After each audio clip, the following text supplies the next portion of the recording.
Some of I will the show you 3 things you might not know about radars. overrun, overrun, overrun. Yes. No, no. No, I didn't know have- this. Yeah, the US Navy is moving steadily Have westwards. US Navy some engagement? This is a disaster for Hungary. Hungary was the one that suffered the most. Yeah, All of a sudden, I have a perfect overview of everything he has. Welcome to the studio. Thank you. Set up the map mode underneath the ledger. yeah. Maybe we before we I'm say too what excited. the outcome was of the plan. Maybe we should 2.2 million casualties and the meeting It has been a while, so Yeah, 12 hours or so, not counting. Okay, we are back. We are terribly sorry for these technical difficulties. I'm not really sure what happened.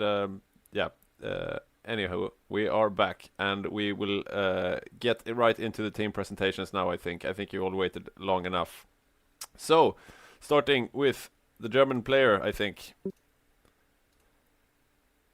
Oh, right. First, in the studio, it's me, Magnus, and Victor. Victor is shown behind the cameras right now, so you won't be able to see his name, but you can see him on the screen.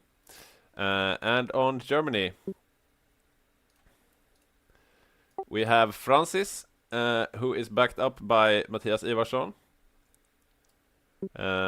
Solid lineup there, I would say. It's a big responsibility for Francis, but I think we can look forward to some good plays from them. Moving he's on. got a solid backup at Ivarsson, so yeah, definitely. These are 2 players with experience that will be playing Germany this time around. And on Italy, we have Jakob. He hasn't played Italy that much. I think he's only played Italy once before. Yeah, should be an interesting play. Yeah, he is known for some naval innovations, though, so we'll see what he gets up to in the Mediterranean Sea. Definitely. Moving innovations on. overall. But it would be nice. It would be very interesting to see his micro. I'll come back to that later and speak a bit about last game. And on the UK, we have Sean again. He played UK last time as well and did a solid performance. Back for revenge, I would say. So he's gotten 1 game in with us, a solid game, but he did lose with the Allies last time. So, as I said, back for revenge. And on the Soviets, we have Mako, Angelo, and Sticky. And Mako has played with us once before, but for Angelo it will be his first time with this community. So welcome to this community, and welcome to the meat grinder on the Eastern Front. Yeah, this will Really be good interesting. Sorry, yeah, this will be interesting to see. I hear we have an experienced player in Finland, but we'll get to that later. And I won't say the Soviets is necessarily the hardest country, but boy, is it nervous playing the Eastern Front. So 2 very fresh players there, but Sticky to back them up. That has played a lot with us. Definitely. And on Japan, we have the Badger Bed, our general secretary, the man with the most veterancy stars. He's backed up by Per. Yeah, it's and those 2 have played together a lot. So I mean, I think Johannes kind of he made a comfort choice having Pat back it up. But it would be definitely. really nice to see. He's played the UK a lot, so a Navy heavy country, but on the other side of the world, be nice to see. And on Manchuria, backing them up, we have Klintbet. Yeah, this is a scary Asia axis here. We have experienced generals both on Japan and Manchu. So yeah, better watch out, America. Moving on.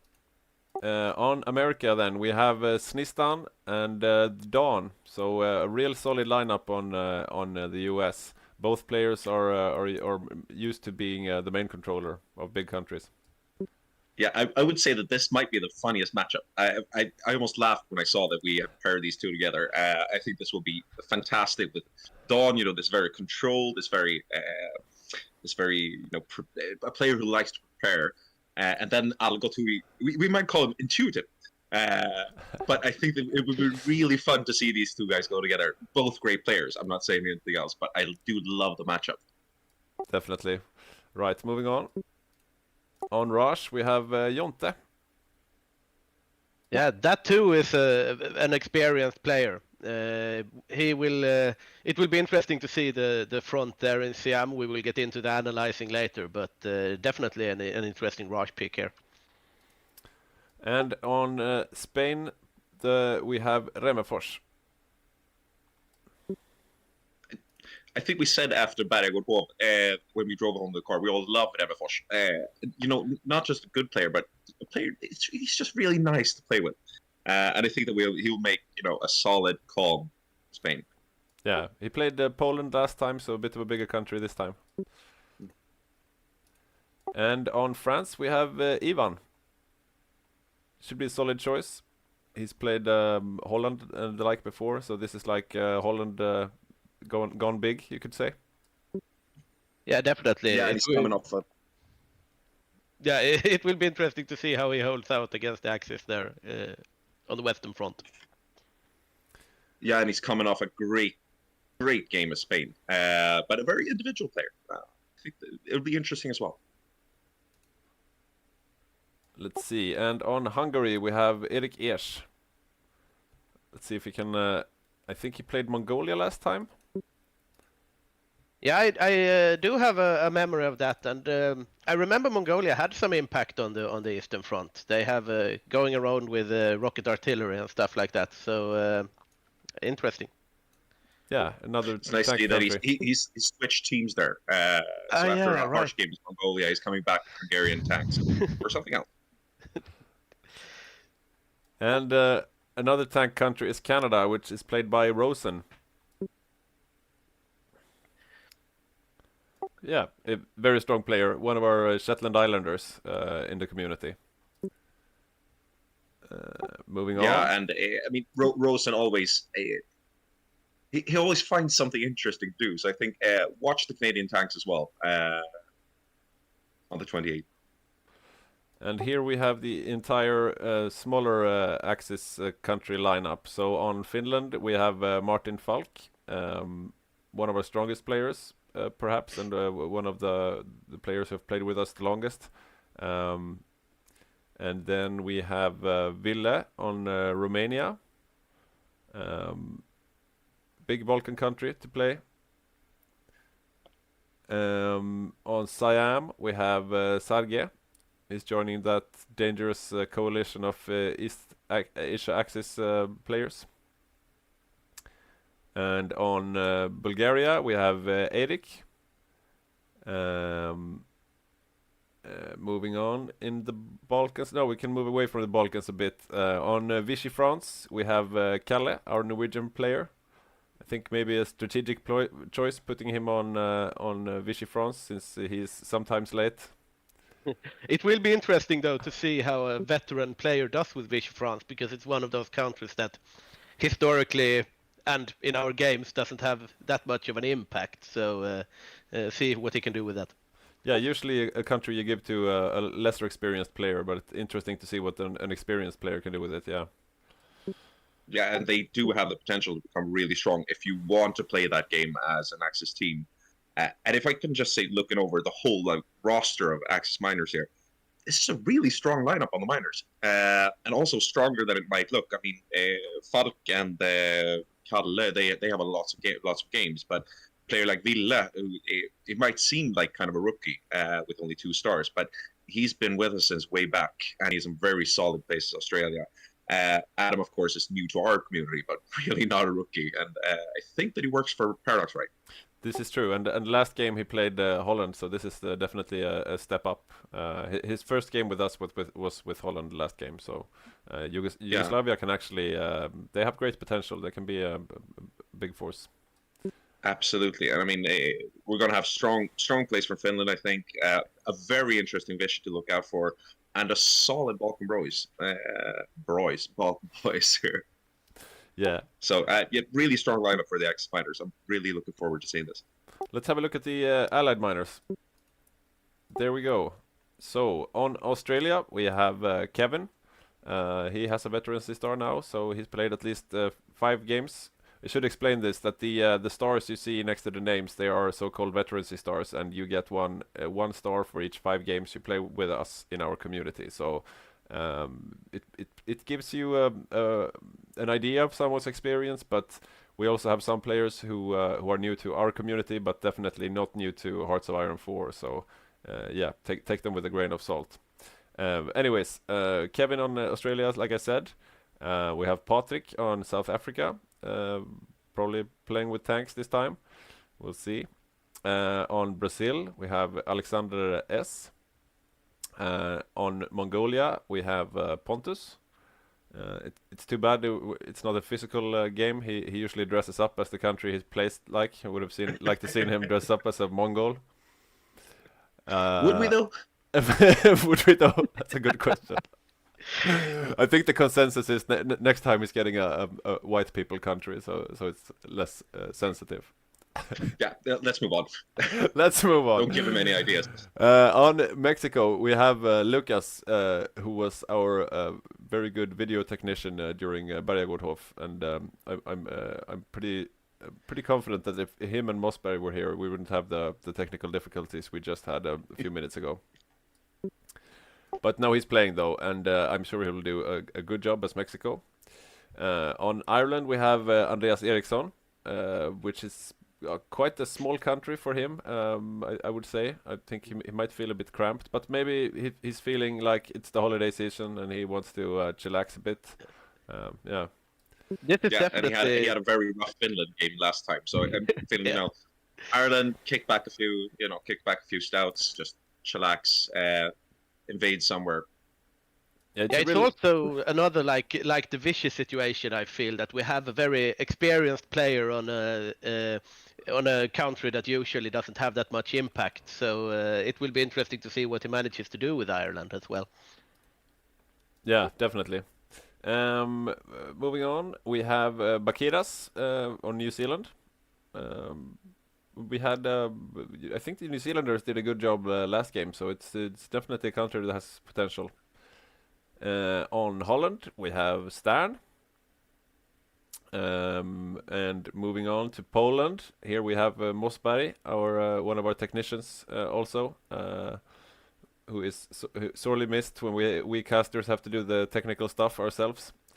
And Horrible player, absolutely. I mean, just disgraceful. Can't play to save his life. Really. And last but not least, on Greece, we have Anton, who has played with us twice, and both of those times he played Albania. So this is definitely an upgrade. Congratulations to your upgrade, Anton. So, what do you guys say about the Allied minor lineup here? Anything that sticks out? Yeah, I think it will be interesting if you look at the minor lineup here. We have more Allied minors, but significantly fewer stars. Especially the coordination will be very interesting, because I see that since we have such a strong Canada, such a strong Rush, and the UK that did a convincing game last time, it will be very interesting to see how the Commonwealth will be able to coordinate their efforts for like LLMA and different stuff like that. Yeah, we definitely seen some intense coordination in the Commonwealth the last few games, where you have like the early cannon tank from the UK gets sent to Canada and South Africa as quickly as possible, and Canada has a research bonus on mechanized, so they share that and so on. Looks like the teams are getting more and more team based than just individual country based.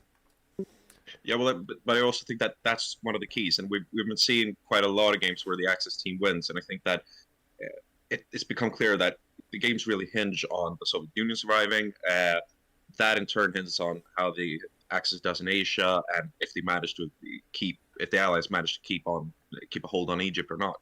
And I do think that coordination is the key, and even though we're coordinating more, I mean, that's really one of the factors that could win you the game. So I think that will be an interesting factor. And with that in mind, it's interesting to see that with these Allied minors, you have kind of groups of people that know each other well. For example, Mossberg, Andreas, Pontus, Lucas. These guys usually play together, and it's interesting to see they've ended up on the same side. And I think that could speak well for the coordination on the Allied side. But a lot of it comes down to the Allied majors as well. So I hyped up the Axis Miners. I won't take that back. But if they manage to coordinate, I think this could be a really a hard allied team to meet as well. I think we have 3 Norwegian guys in the Axis team. I don't know if that's a record, but for a number of Norwegians in the team. But yeah, maybe. Another This interesting close thing. to making a whistling joke there. Another I won't though. Eric, I won't though. to change the subject, one thing that's going to be interesting in this game is the Soviets, because we have Mako, who's played with us once before. Angelo has never played with us. Sticky, on the other hand, a veteran in our community, and so we know what he's up to. But yeah, they are a bit untested, and the Soviets are a really key player. So if they have a good game, then yeah, they have a good game, and the Allies win. But if they have a bad game, the game could be done quite quickly. Also, it's Yeah, but very has interesting. Sticky played the Soviets before? Sorry, Has Sticky played the Soviets before though? that's a good question. Yeah, Try to make sense of that. it's an interesting matchup also with Finland, because we have an untested Soviet Union in that sense, but we have a very, very experienced Finland. Then again, as a disclaimer, we are not playing with Arms Against Tyranny, right? So a lot of the Finland buffs that you would expect from the later patch is not in the game. So Finland is slightly less OP, or are aren't we? we playing with the new focus trees and everything this game? No, I'm a bit unsure. I'm sure someone in chat knows and will tell us promptly. I was looking at the stats, and Sticky has played Soviet a couple of times before, but it's definitely not a country of a go-to country for him. Yeah. Well, that will be interesting, and it's not, it's not just playing the Soviets. I mean, if you come in and you haven't played this mod before, it's a completely new thing, I would say. If you haven't played with this community, I'm guessing it's kind of new. And we're talking about coordination before. When you're playing the Soviet, it's such an important thing to be able to kind of trust that the guys you're playing with will kind of keep a completely different front, so that you can focus on microing the line. And it will be really interesting to see how these guys pull it off. That said, it's a beautiful country to play, and I see no reason why they shouldn't play a really good Soviet game. That said, Yeah, definitely. I think that these players will be able to pull out a great Soviet game. And I see here in the chat we have confirmation that it is the new focus tree on Finland. So they will have some perks that they didn't before. Then again, that might be an interesting thing, because we have one of our more experienced players playing with a completely new focus tree. So that might switch things up a bit for the meta in the Finnish Winter War. So it will be very interesting to see how that pans out. I actually spoke to Martin a bit playing Finland, and he seemed a bit worried about the Winter War, because the Winter War is so early on and he's going to be all alone. So if the Soviets really focus on him and do everything by the book, he might get screwed over. But the last and only time I think that he's played Finland in one of our games, he did a really good showing. He did lose the Winter War, but then he single-handedly killed 6 million Soviets. So yeah. I'd put some effort on the northern front if I were the Soviets. Yeah, this sounds like a bit of psychological warfare from the Finns as well. I've only done this once, but I killed 6 million. Yeah. And let's not remember, I mean, even if the Soviets lose the Winter War, that's nowhere near the war. The real test will come after Barb. And I mean, if you just knuckle down, if you manage to keep your infantry on the front line and manage to pull them out when you're starting to get pushed, you should be fine. But we've seen that, as I said, I think the whole game hinges on will they be able to survive. And the way the games have been going the last few times, if the Allies don't manage to kind of relieve the pressure on the Soviets, they are going to be playing a losing game. So it's a fun thing. The whole game depends on these 3 guys, but they're not going to be able to pull it off alone. Yeah. Yeah, we were talking a bit about the Eastern Front. Just looking at the amount of veterancy stars in the Balkans, it's a bit thin, I would say. I mean, Ville is an experienced player. He did have a big long hiatus before he joined us for the last few games, but looking at Eric, Adam, and Alexander, they don't have any stars. So just if you look at the stars, it looks a bit weak on the southern front. But yeah, looks can be deceiving. I mean, Adam works for the place that makes the game, so it can't be too bad. Yeah, it will be especially interesting as well to see how they coordinate with Italy. As we said before, like Jacob is a Navy player. He has played Japan numerous times. He has played the United States, and you can do some shenanigans there to really affect the Eastern Front, even if you're on the oceans. Definitely. Yeah, and let's not forget he played a wicked Spain the last time he played that. That's a completely different country than Italy. But he managed to play, a killer Spain on the Eastern Front, which is a weird sentence to say, but that's what happened in that game. I do think that even for him, he's a really good player, Jakob. But it's a lot to take in playing Italy, and I must say it's fun when you watch the stream from the last game, seeing Jakob and Dankus fighting off in Burma. I mean, you had two great players that made a series of micro mistakes, which really pushed the game to one side and then back.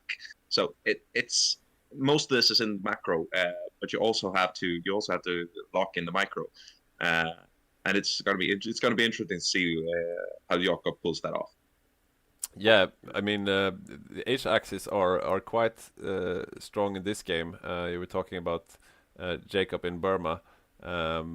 Maybe we should talk a bit about that front. Yeah, I have a breaking just news. about the I have a breaking news thing here. I see on my other screen that we forgot to announce Sundström.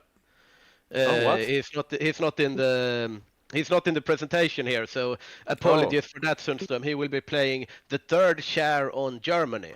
Oh, So there we you will go. have 3 players on Germany, which gives them a bit of a micro advantage as well when you're going for this Eastern Front. It really helps having that third player being able to coordinate, watch out for D-days and those things. So welcome Sundström, and again our apologies for missing you in the presentation. Definitely unforgivable. But yeah, welcome to the stream. Welcome to the German team. But just to follow up on that, Victor, it's also going to be a hard thing for the Allies early game. Sean played a really good UK last time, but he's also alone. He has no co-ops as yet, and that's hard as UK at the start.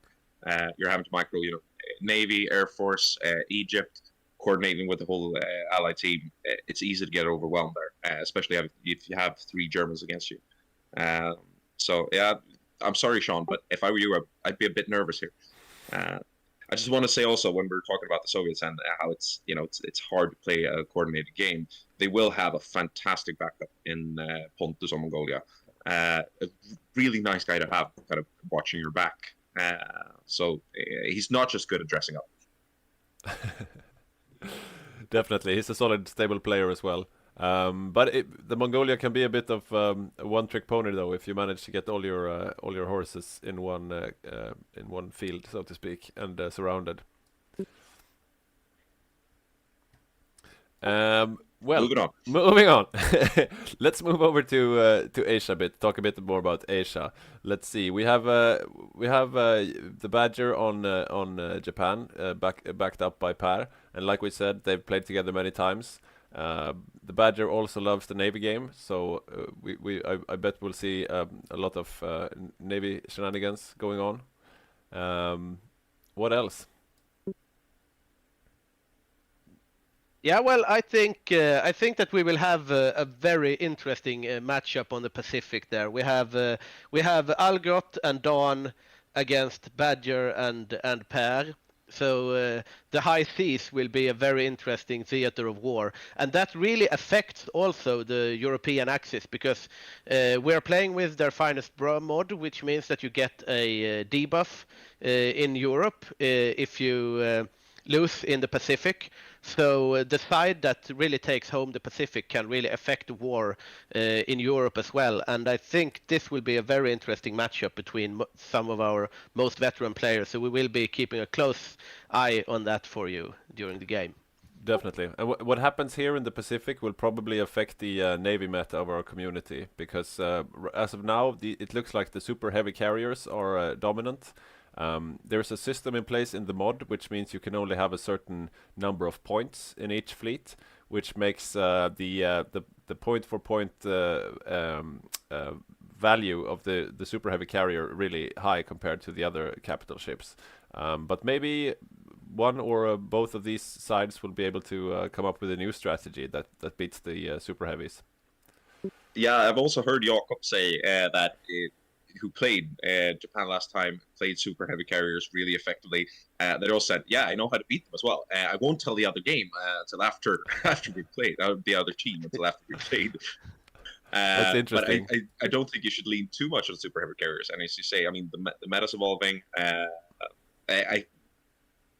I know too little about Navy to make any claims as to what will happen in the Pacific, but it'll be a nice matchup. Also, these are not just experienced players. I mean, Dawn and Johannes run the community. There will be a lot of a bit of shit talk, I think, for the game between these two players. It's going to be really nice. I think they're really keen to kind of beat the other guy. I also, as I said, I really love the matchup between Adalgot, who's a really intuitive player, fast-paced, loves shenanigans as well. And Dawn, who's more controlled, but also really aggressive. So I think we'll see a more aggressive United States this game. And I think that it would be nice. It'd be interesting to see how Johannes handles a really aggressive United States. And I think that both these guys will kind of come up with some kind of trap to trap the other guy. And I think that Will has spent a lot of time covering, okay, will the plans actually pan out? So that's my forecast for the battle between the majors and the Pacific. Yeah, and like you said, I think Dawn and Algot will have a nice dynamic where Algot will have a bunch of different plans for the US to be everywhere and all at once, and Dawn will be the numbers guy, building up the big build with some input from Algot. Yeah, and Dawn also is our economy guru.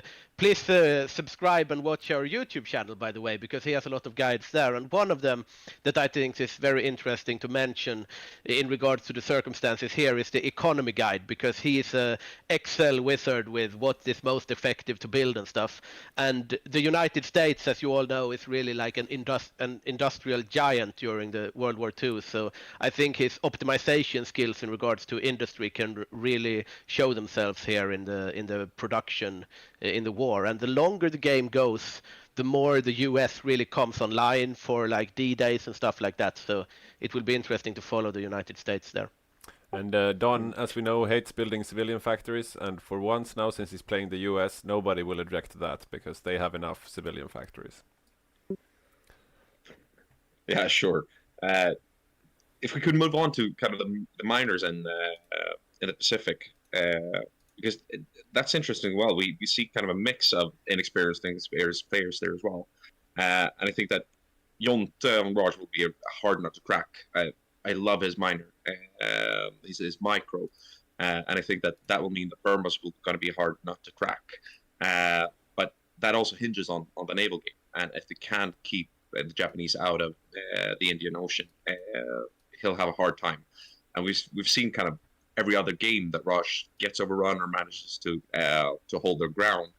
Dank just played a fantastic Raj game last time, so I think that Jontes, yeah, it's an interesting pick for India, but I think we'll have to watch out for that. And on the other side, I mean, we have experienced players on Manchus and Sam as well, and I don't think that they'll kind of lean back and just let Johannes pace the game forward. I think we're going to see aggressive minors in the Pacific as well. Yeah, definitely. Yeah, it's interesting also to see how the land war will pan out. We've been talking a lot about the Navy here, but if we watch the Manchu and Japan, like coordinated players, Johannes on Japan and Klintbet on Manchu. As well as Sergei on Siam too. He's a very good micro player. Indeed. I think they will be able to run over AI China rather swiftly, which can set them up for a very good game later. Let's see, what haven't we covered? Is there anything? North Africa? Yeah, we could talk a bit about North Africa, but if there's anything else you would like us to talk about, stream chat, so please tell us in the chat, and we will see what we can do.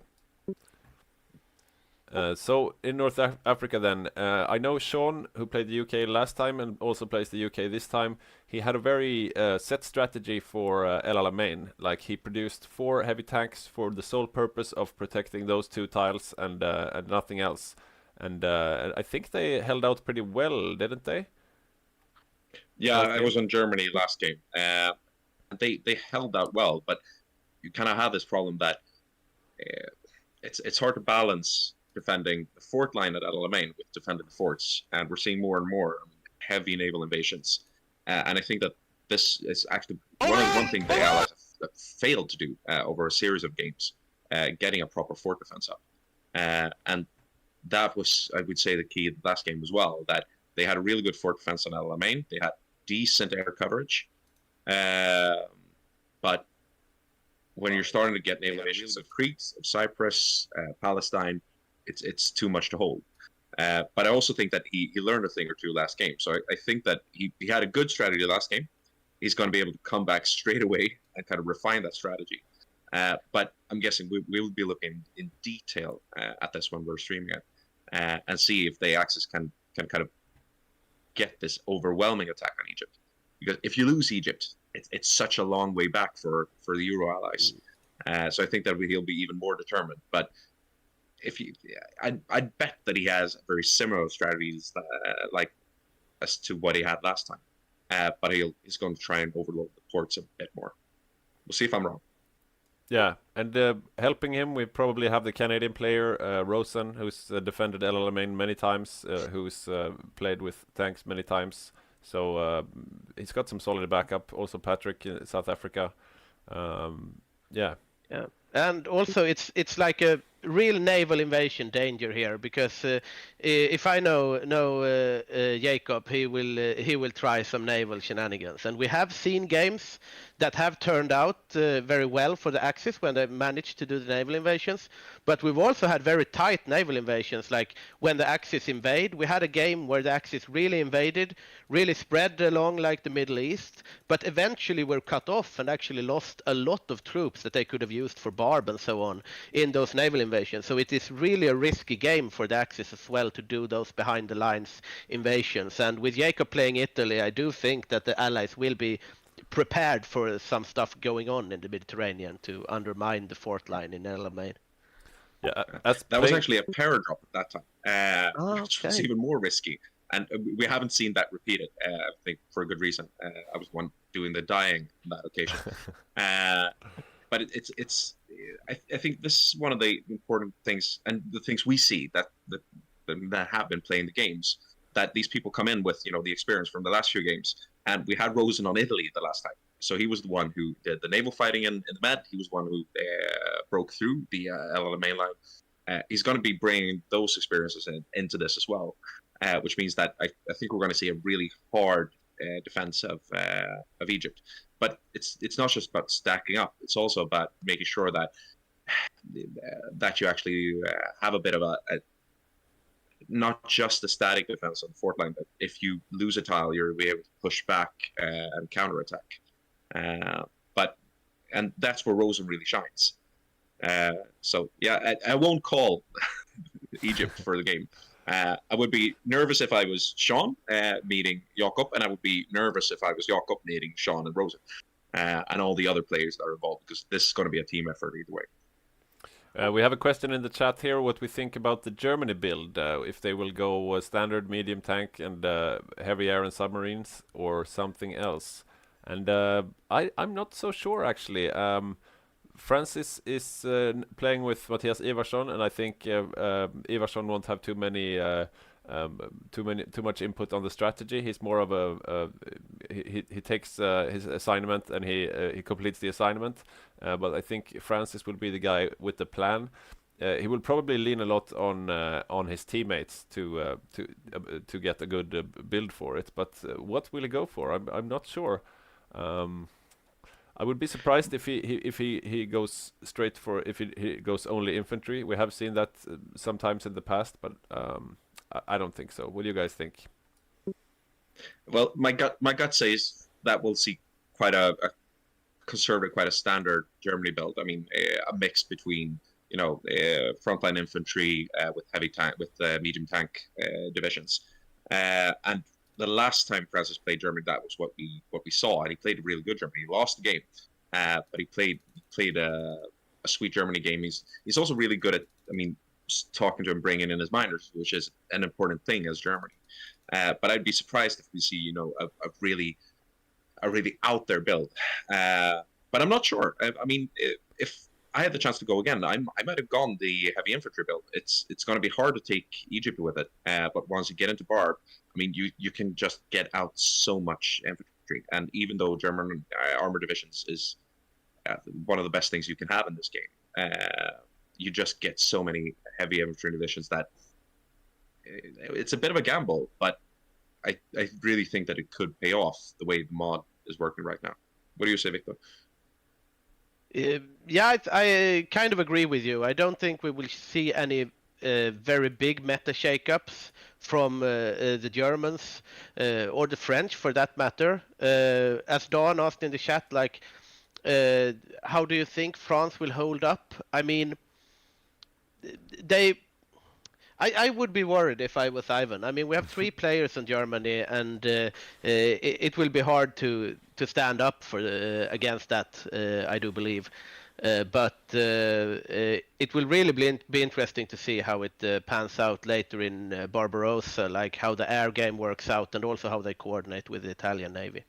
Yeah, we I talking want about to wildly disagree with Victor here. Okay.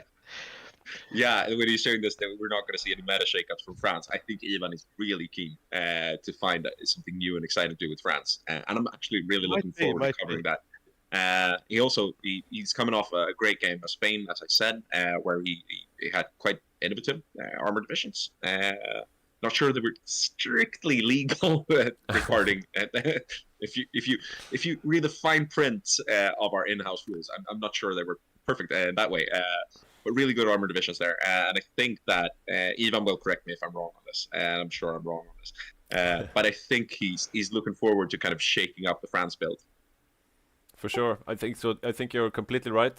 We have though had a lot of French players recently with big plans, and yeah, the best they've done is they hold out a few weeks longer maybe, but we'll see. Yeah. Petter's talking about me here.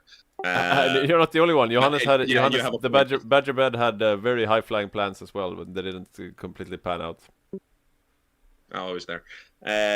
But I think that's the one point to remember about both France and Poland. I mean, as they're looking at, I think you have a very marginal chance of shaking up the game. They're going to lose. It might be a bit faster, might be a bit slower, but they're going to capitulate. The interesting thing to watch out for is what will they do after that. And both France and Poland are really interesting countries, but that also have kind of the chance for their maximum game impact is kind of mid-game.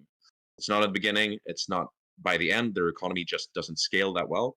But I think we should keep eyes out for both Ivan and Mossberg. And of course, I don't think Mossberg is a dreadful player. He's fantastic. But I also know that he's been really keen to play Poland. And I think that we'll see the Poles pop up at strange places around the globe. Do you know why he's been really keen to play Poland? I won't say too much, but Mossberg is one of these players that they enjoy kind of a minor with a bite, somewhere that's not too large. They don't need to be the big majors in this game, but they really love having a kind of a hard game impact on one specific front. And Poland's a perfect country for that. So we'll see. Interesting, definitely. Also, Rooting for Polish hussars. Yeah, I like Poland as well. And for you guys that are not I mean, there are probably some people watching us that are not that into Hearts of Iron yet. And if you think about it historically, you might think that Poland is a low-impact country. I mean, they will fall, they will capitulate. but Poland will get a government in exile, and they can really punch well above the weight in the late game once they get their exiled industry online and use all their different focus tree shenanigans there. So Poland can really be a strong country, and it will be interesting to see how Mossberg handles it. I just read in the And also how the in the YouTube chat that France is playing Germany confirmed that they will be doing a garrison build, so we will see a lot of German troops on the line. Vårt Europa. Exactly. Yeah, just to say about the whole allied Euro allies. I mean, yes, the miners can have a great impact. They could do really sweet things. But I think the one thing that's been lacking in too many games is, you know, it's the grand plan. And especially the grand plan if the beginning of the game doesn't go that well for allies. So we've seen a streak of games where they get beaten quite bad early on and never really manage to get back in the game. And I think that they should be thinking D-Day, D-Day, D-Day, D-Day. How can we get troops, boots on the ground in Europe, and boots on the ground in Europe before the Soviets get overwhelmed? So if they manage to pull that together as a team, I think we'll be seeing some great plays from the Allied miners. If they don't, well, you might just end up going on a boat back and forth from West Africa to East Africa. Exactly. We've seen that in some games as well. Yeah, if they get too bogged down in Africa, the D-Day will be delayed. That will be a big factor, definitely. Yeah, I think the D-Day is interesting because we have seen the last games which have been Axis victories.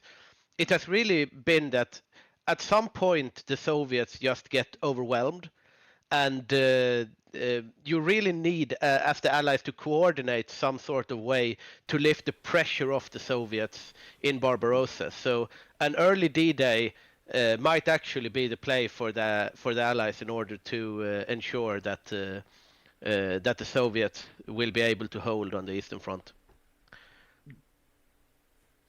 He's back. I'm back. Yeah. We also see. I mean, we haven't talked much about the naval game in Europe. Do you think we'll be seeing any surprises there? I think. I mean, you could play Italy without playing a navy, but knowing Jacob, I think he will definitely have a navy and probably a plan for that navy as well. And I don't know. I wouldn't put it past Francis to do some crazy naval build as well, and maybe joining up with some smaller Axis countries as well to challenge a bit on the high seas. Who knows?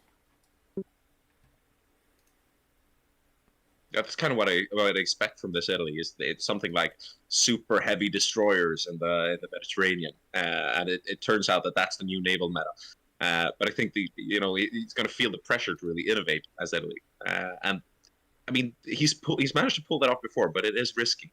I don't know what you thought about Sean's naval game last time. Did we see anything kind of crazy from the UK? I can't quite remember what happened to his navy, but I don't. I do believe like Egypt was naval invaded, so the navy wasn't there then at least. But yeah, maybe there was a bunch of naval bombers and it was repairing and stuff. Who knows? He got into a kind of a grinding, deathly battle with Rosen as Italy. We have basically Rosen sacrificed most of the Italian navy just to get him off the map. So a very aggressive naval Italy. We have Jacob in the chat confirming that he will show us some surprises. Looking forward to it. Definitely. We're looking at a bog standard Italy, aren't we? Right. The UK sank the Italian navy and Italy invaded without any fleet at all. Yeah, you could do like that. And then Rosen countering that the Italian navy was not sunk. Oh, we have a debate in the chat. We won't bore you with that. Okay. Old new. Yeah, I think we've covered pretty much all the big things. Anything else that you guys would like to talk about? Nothing that I can think of at the moment. Maybe Magnus has something. Yeah, I just wanted to kind of note that we have both an Albania and a Greece in the game. Which is, we've seen that the last few games, at least in Albania last time, Greece and Albania, I think, before the game before that. And Greece is one of these things that, yeah, it's kind of like another Poland. Yeah, you're going to get capped. but it could also be. I was quite nervous when we heard we were going to have a player Greece last time when I played Germany, because they can slow up the axis, and if the axis get just bogged down just for a few months more in Greece, that can really kind of delay the invasion of Egypt. So this is one of these minor things that could have big game impact if you just manage to stay alive for a few months more, or build a fort on Crete and manage to hold that for half a year. These things could have a big game impact. Albania has been doing some really interesting stuff the last times we've had them, and also kind of we tend to get a bit fixed. And we know, okay, we have a Hungary, they'll be doing that. We have a Siam, they'll be doing that. And then you add a new country like Albania, and all of a sudden that kind of shakes the game up a bit. So I think it's worth noting that we have 2 players with us on both Greece and Albania. True, and like you said, Greece is like Poland, but it's a Poland with only one front, and that front has mountains, so you could definitely do some damage to the axis there. We have a question here about the Winter War. Who will win the Winter War? Like I said, I talked a bit to Martin playing Finland, and the Winter War is his one worry, the Winter War worry. And what he was saying was basically that if the Soviets play like completely 100% meta, min-maxing, doing everything they can, that then holding out as Finland is impossible. And we do have, I think all of the Soviet players have experience playing in other communities than ours, so maybe they have some surefire way to dispatch of the Finns quite quickly. But Martin is, like I said, a very strong player, and I think his build will be quite min-maxed as well, seeing as Finland is quite small and you can't really optimize too much. So I think he will be pretty optimized. So if it's balanced, I think he might hold out. Yeah, I think that he has potential in the Winter War. Also, like the new focus tree will really shake up the meta as well. So we won't really know how it affects our community, what the new stuff will be, and it will be very, very interesting to see. But I do believe we might get another member of the Winning the Winter War club here. We'll I see. only won because Magnus didn't press a button, I've heard afterwards, but still. I think I won the Winter War when I played Finland, but then I got capitulated when I looked away. Don killed me. But I think I won the Winter War at least. Yeah, I'm part of the club that has lost the Winter War as Soviets, to my great and lasting shame. But pressing buttons is a big part of this game, and it sounds basic, but people forget it every game. There are a lot of buttons to push. Yeah. What do you think about the volunteers in the Spanish Civil War? Is a question here. The volunteer build. Yeah. I mean, it's a solid strategy, seeing that, you don't have to defend any of the Spanish coast. Yeah. So you get some Spanish high-flying all-star players that you can put in anywhere in the world, and you never have to worry about Spain capitulating. So I'd say it's quite strong. It's a very strong build to go. Maybe a bit boring, I would say, because you're basically invincible, but yeah. Yeah, Badger actually said now that he means the volunteer build for Spain afterwards, not for the Civil War. Yeah. That's what I meant. Oh, yeah, okay. We had that for the first time, I think, last time, when, as I said, Ivan played Spain, and he managed to deliver, instead of basically just defending the Western Front, he managed to deliver, I think it was 4 or 5 armor divisions to the Eastern Front. And I think that is a great payoff, and you can focus your entire build on these kind of elite divisions, and kind of just disregard anything else. Just build up your economy, get some good divisions out there. On the other hand, you're not going to have an impact in Northern Africa. You're not going to have an impact from the Spanish Navy, and the Spanish Navy is small. But a Spain that just pumps out subs, that can have a game impact as well. So I think you're sacrificing a potentially larger impact for Spain, but you're getting a really qualitative Spanish force, and you don't need to defend Spain, which I think is the big win, because Spain can it's so easy to get bogged down in Spain. If the Allies manage to get ashore, it's really hard to kick them out. And yeah, I advised Ivan last time to play a volunteer build in Spain. We'll see what the Demonfors wants to do, but really, it comes down to that. If you feel like you really want to have a larger impact in Spain, then disregard the volunteer build. If you feel like, okay, I'm fine with having a small impact, but with really nice, high quality troops, then go for the volunteer build. Yeah, and it's safe. I mean, you can't get invaded. Anyways, if you are not one of our players but you like watching our content, we now have a Patreon program, so you can become our Patreon and you pay a small sum every month and you get a bunch of extra stuff. You get extra clips. You also get, on some levels, you get to change the name of generals in game. Maybe I can show you here on the screen. Like there, for example, look at that Russian general. What's his name? That's a bit weird. That's not usually something that happens. So that's one of the perks you get from being one of our Patreons, and much more, of course. So be sure to check that out on our Twitch and YouTube page. You can find the links there. And I think that will be all for now. We have a question here about the super heavy carriers. I think we won't see too many actually, because they people don't want to be too obvious. So I think people will be a bit hipster and not build too many super heavy carriers. But we will see. I think I partly disagree there. There will be some Navy nation that holds on to the old meta. If it crashes and burns, then it will be out for next game. But it has been such a meta thing to do in our community now with the super heavy carriers that I think someone will go it. Yeah, you may be right. We will see. Right. So I think we're pushing an hour now. Sorry again for the technical difficulties there in the beginning, but we managed to get back and get on with it, so to speak. So. We are really looking forward to seeing you all on the 28th of December, where we will play our grand game, and you will see me and Magnus and Victor in the studio all day. Indeed, we will. We will set up a studio probably here in my apartment, I've heard. So I'm starting to get the furniture out of the way and stuff, Don't break the illusion, Victor. We have a green screen. They won't know. True. We will be on the front lines. Exactly. We will be on the front lines, but we will at least be the three of us in the same room, so that will do a lot to the atmosphere, I think. Right. So see you then. Cheers. See you and then. If we don't see you before then, Merry Christmas. Check out our YouTube and our Twitch and subscribe if you haven't already. So thank you.